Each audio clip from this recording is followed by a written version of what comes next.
నాకు అర్థం కావట్లేదు సీరియస్గా డబ్బులు పంచకపోవడం అనేది. అరే ఈ రోజున్న పాలిటిక్స్లో ఒక ఎమ్మెల్యేగా పోటీ చేయాలనంటే ప్రతి వ్యక్తి అయినా సరే ఎంతో కొంత పంచాలి, పంచకపోతే కష్టం అనే అభిప్రాయం ఉంది కదా. ఈ అభిప్రాయం ప్రజల్లో ఉందండి. చాలా ప్లేసుల్లో ప్రజలు కూడా మాకు డబ్బులు ఇవ్వట్లేదని ధర్నాలు చేసిన వాళ్ళు ఉన్నారు మొన్న మధ్యనే. ఎందుకు ఇదివరకైతే ఆ ప్రశ్నకు నేను కూడా కాదండి ప్రజలు అట్లా లేరండి అనేవాడినేమో. టీఆర్ఎస్ని ఓడించడానికి కారణం ఏందండి? మెయిన్ రీజన్స్ ఏంది? చాలా మెయిన్ రీజన్స్ ఏముంటాయి? వ్యతిరేకత ఉంది వాళ్ళ పట్ల, వాళ్ళ family rule, corruption, high corruption. Corruption is one of the main reasons.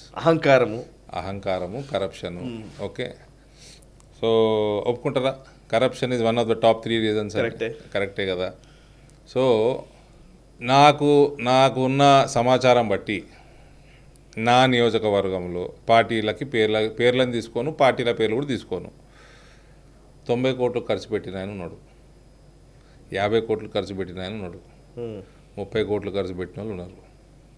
Okay, 30 నుంచి 90 కోట్ల మధ్యలో ఖర్చు పెట్టిన వాళ్ళు ఉన్నారు. కొందరు గెలిచిండ్రు, కొందరు ఓడినరు. ఖమ్మం లాంటి ప్రాంతంలో 5,000 రూపాయలు ఓటు ఇచ్చినని విన్నా. కనీసం 2,000 రూపాయలు ఓటు ఇచ్చినని విన్నా ఓటుకి. అంటే 100 కోట్లకు పైన ఖర్చు ప్రతి అసెంబ్లీలో. అక్కడ పెట్టిన వాళ్ళు ఎవరో మనం ఊహించుకోవచ్చు. ఖమ్మం జిల్లాలో వాళ్ళు దేని మీద ప్రేమతో పెట్టి, రాహుల్ గాంధీ గారు ప్రేమతో పెట్టిరా? ఎవరి మీద ప్రేమతో పెట్టిర్రు? ఒక 500 కోట్లు ఖర్చు పెడితే ఖమ్మం జిల్లాలో, అంటే what do you expect what do people expect out of them?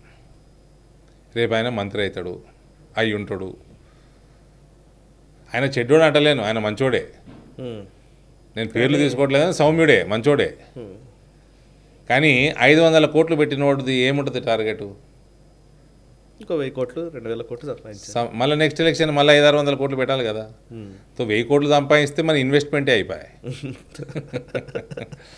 So కనీసం 5x 10x. నేను ఏదో ప్రపంచంలో లేనిది నేను స్టార్ట్ చేయట్లేదండి. నాకు మధ్యప్రదేశ్, ఛత్తీస్గఢ్, రాజస్థాన్, గుజరాత్, ఉత్తరప్రదేశ్ ఇటువంటి రాష్ట్రాలు అన్నింటిలో బొండి 30-40 లక్షల్లో ఎమ్మెల్యే అయిపోతుంది. అవును, నేనే విన్నా. అదేంటి రాజస్థాన్ లాంటి స్టేట్లో అంట A+ గెలిచేవి అంటే ఖచ్చితంగా డబ్బులు పెడితే అయిపోతుంది అనుకున్న ప్లేసుల్లో కూడా 1 crore is maximum అని విన్నా. లావిష్ అదే అసలు ఇక్కడ మీరు 100 కోట్లతో పోల్చుకోవచ్చు. సర్పంచ్ పెడుతున్నాడు ₹1 కోటి ఉట్టిగా. ఇక్కడ sarpanch election, ZPTC election, MPTC ఎలక్షన్లలో 50 లక్షలు ₹1 కోటి అయిపోతాయి, ఈజీగా అయిపోతున్నాయి. 50 లక్షలు అంటే మినిమం అయిపోయింది. సో అక్కడ ఎమ్మెల్యే 30-40 లక్షల్లో అవుతుంది. 1 కోటి నుంచి 2 కోట్లలో మీకు ఎంపీ ఎలక్షన్ అయిపోతుంది. అక్కడ మీరు కరప్షన్ అవార్డు చేయాల్సిన అవసరం లేదు. అది చేస్తే ఏదో పెద్ద విషయంలా కనబడుతుంది. ఇక్కడ మీరు ఒక్క జిల్లాలో ఒక 6-7 సీట్లు గెలవడానికి 500 కోట్లు ఖర్చు పెడితే ప్రజలు ఏం ఎక్స్పెక్ట్ చేయాలా వాళ్ళ దగ్గర నుంచి? కరప్షనే ఎక్స్పెక్ట్ చేయాలా? ఇప్పుడు కర్ణాటక నుంచి 100 కోట్లు లారీలు దొరికినాయి. 92 కోట్లు 93 కోట్లు దొరికినాయి. అక్కడ కర్ణాటకలో ఉన్న ప్రభుత్వంలో ఉన్న మినిస్టరు తెలంగాణకు పంపుతున్నాడు, ఆల్రెడీ కొన్ని పంపిండు. ఇది కూడా దారిలోనే ట్రక్కులు దొరికినాయి. ఎందుకు ఇస్తున్నాడు? ఎన్ని ఇచ్చి ఉంటాడు? 100 కోట్లు దొరికినాయి, ఎన్ని? కరెక్టే. మన పక్క రాష్ట్రంలో 50 లక్షలు అయ్యేటప్పుడు ఇక్కడ 50 కోట్లు ఎందుకు అంట? అంటే కరెక్టే సార్.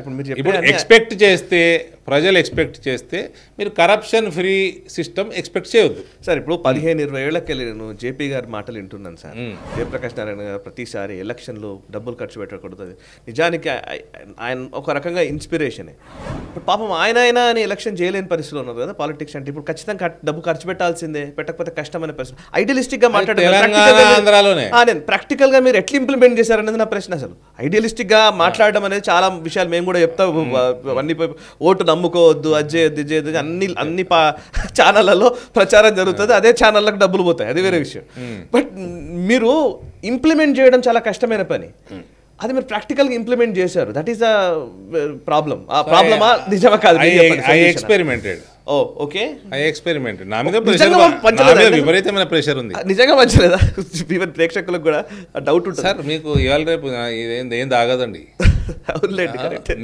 ఏం తాగుతుందండి ఇవాళ రేపు? పైసలు మంచిగా తెలియదా? ఓకే, పైసలు పంచితే ఈజీగా తెలుస్తుంది. సో మీరు చిన్న సర్వే చేసుకుంటే తెలిసిపోతుంది. సో ఎమ్మెల్యేకి పంచలేదు సార్, ఎంపీ కూడా పంచరా? నేను పోయినసారి ఎంపీకి పంచలేదు, ఈసారి ఎమ్మెల్యేకి పంచలేదు. నేను దానికి విరుద్ధం. Very nice. నేను డబ్బులు ఖర్చు పెట్టినా, నేను డబ్బులు ఖర్చు పెట్టకుండా నేను పార్టీ కోసం పెడతాము. ఓటు కొనడం అన్నది మంచి పద్ధతి కాదు. అదే ఓకే, నేను నా కార్యకర్తలకే నా ఫౌండేషన్ ద్వారానే లక్షలు ఖర్చు పెడతాం. సో ఒక సిస్టమ్ ఉంటుంది, ఆ సిస్టమ్ని బలంగా నడిపించుకోవచ్చు. నేనేం ఖర్చు పెట్టక 6 ఏళ్లలో ఏం ఖర్చు పెట్టలేని అంటలేను. ఓకే, ఐ క్యాన్ అఫోర్డ్, నేను ఖర్చు పెడుతున్నా. పార్టీని పెంచినామా అంటే డెఫినెట్గా ఇలా రిజల్ట్స్ ఆర్ షోయింగ్. ఈ వీడియో మీకు నచ్చినట్టయితే లైక్ చేయండి, 10 మందికి షేర్ చేయండి. అలాగే కామెంట్ల రూపంలో మీ అభిప్రాయాలను మాతో పంచుకోండి. Nationalist hub group of channels ను సబ్స్క్రైబ్ చేసుకుని తెలుగునాట జాతీయవాద జర్నలిజాన్ని ప్రోత్సహించండి. ఈ వీడియో కింద ఉన్న బెల్ ఐకాన్ పై క్లిక్ చేయడం మర్చిపోవద్దు.